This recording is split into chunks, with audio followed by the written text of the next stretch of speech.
تو پھر اللہ تبارک و تعالیٰ برکت دیتے ہیں. طریقہ ہی ہمارا خراب ہو تو برکت کا سوال ہی نہیں پیدا ہوتا. اسی اللہ تعالیٰ نے قرآن میں کہا ان اللہ لا یغیر ما بقوم حتی یغیروا بانفسہم. میں اپنے نوجوانوں سے کہتا ہوں اپنی لائف کو بدلو, لائف میں چینجنگ لاؤ. یہ سوچو تو صحیح کہ تمہارا رب کون ہے, اس رب نے تمہیں پیدا کیوں کیا ہے. کیا اس رب نے اس لیے پیدا کیا کہ کھانا کمانا سو جانا یہ کام تو جانور بھی کر رہے ہیں, ہم کرے تو کیا فرق پڑتا ہے.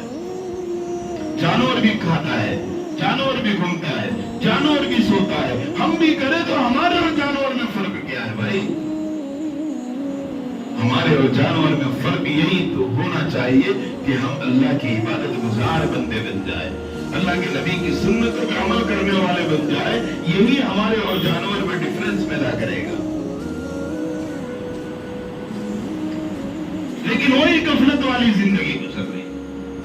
آج جگہ جگہ سماج بن رہے کہ بھائی یہ سماج کا ہے, یہ جماعت کا ہے, یہ سماج کا ہے, اور اس کے ذمہ داران جب اللہ نے ذمہ داری دی تو شریعت کے خلاف ہونے والے کام کو نہیں روکتے تو کل قیامت کے دن ہر قوم ہر جماعت کے ذمہ داروں کی قیامت کے دن پکڑ ہوگی. بات سمجھ میں نہیں آئی, اس کی تفصیل کر لوں. میں بات یہ کہنا چاہ رہا ہوں کہ آج ہم دیکھیں ہمارے مسلمانوں میں کتنے سماج ہے. یہ میمن سماج ہے, یہ رنگریز سماج ہے, یہ انصاری ہے, یہ منصوری ہے, یہ پٹیل ہے, یہ وورا ہے, نہ جانے کتنے سماج ہے. ہر ایک اپنے سماج کے جو ہے وہ لیبل لگا رہا ہے یہ ہماری جماعت کا ہے, ہماری سماج کا ہے. جب آپ کی جماعت اور سماج کے 5 لوگ 10 لوگ ذمہ دار بنے تو اس سماج کے اندر, اس جماعت اور برادری کے اندر ہونے والی برائیوں کو ختم کرنے کی ذمہ داری آپ کی ہے. صرف یہ نہیں کہ ہم سماج کے جماعت کے ذمہ دار ہیں, شادی کا ہال بنوا دیا, بھاڑا لیتے رہے, ہماری ذمہ داری ختم, یہ نہیں ہے.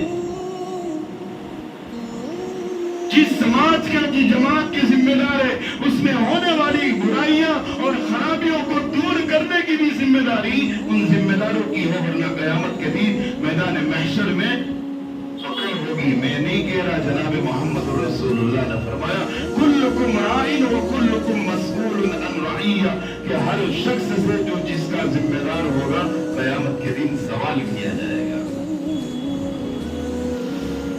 آج اب جماعتیں اور برادری بن رہی ہے تو کیا ہو رہا ہے بھائی؟ کچھ بھی نہیں ہو رہا اس جماعت اور برادری میں. کیا ہو رہا ہے؟ بس شادی کے ہال بنا لو. جماعت اور برادری بنانے کا مقصد یہ نہیں کہ شادی کا ہال بنا لو, بھائی جماعت کا ہے تو اس سے کم بھاڑا, بغیر جماعت کا لینے آئے تو اس سے زیادہ بھاڑا. صرف یہی نہیں ہے,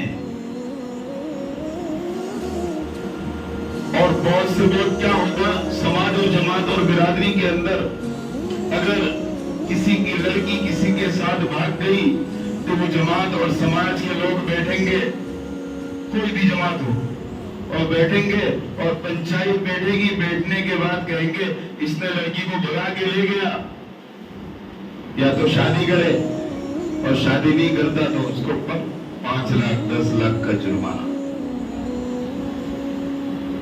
آپ کے لیے جائز ہے جرمانہ لگانا؟ غلطی دونوں نے کی, گناہ دونوں نے کیا, سزا ایک کو. کوئی دودھ پیتی بچی تو نہیں تھی جانے والی, سزا ایک کو. یا طلاق کا مسئلہ آ گیا تو بھی جرمانہ لڑکوں پر. اگر طلاق تک نوبت آئی ہے تو ایک طرفہ تو نہیں آئی ہے, دونوں طرف سے معاملات کی بنیاد پر آئی ہے, تو صرف لڑکے پر ہی جرمانہ کیوں لگایا جائے؟ کیا لڑکی کی غلطی نہیں ہے؟ لڑکا کتنا بھی کوشش کر لے, لڑکی نہ چاہے وہاں تک کیا ہے, لڑکا گناہ کر ہی نہیں سکتا, زنا کر ہی نہیں سکتا ہے. 18 سال باپ کے پاس رہی, باپ نے ایسی تربیت کیوں نہیں کی؟ باپ کی ذمہ داری تھی, تربیت نہیں کی تو وہ کیسے گناہ میں چلی گئی ہے؟ باپ کی تربیت کی کمی کا نتیجہ ہے, باپ کی بھی پکڑ ہوگی قیامت کے دن. جیسے سوئی ہے, اب ایک دھاگا لے کر ہی کوئی آئے اور ڈالنے کی کوشش کرے اس کے سوراخ میں, وہ سوئی اگر آگے پیچھے کرتے جائے